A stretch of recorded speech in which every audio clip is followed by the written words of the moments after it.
Алымдардын бири айтат, эгерде сен bir ишти пландап кылсаң, сен ойлогондой деңгээлге ал жетпей калса, анан сен ал ишин болбой калды деп дагы да болсо башотуң менен дүйнөгө кирип кетме дейт.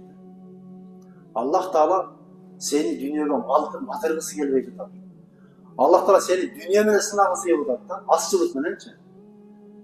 Кээ бир инсандар бар, дыйганчылык кылат, болбой калса дагы бир нерсе кылат, такыр болбой калса дагы бир жактар кетип калат. Эмне үчүн? Быйылкы план толбой жатат. Ошондуктан экен кээде жоксулук болот, кээде банкрот болуп, башка болот. Ошол учурларда Аллах Таалага сабыр кылышыбыз керек. وَنَقْصٍ مِنَ الْأَمْوَالِ وَالْأَنْفُسِ жана силердин мал дүйнөңөрдү азайтуу менен, жана үй бүлө мүчөңөрдү азайтуу менен сынайбыз.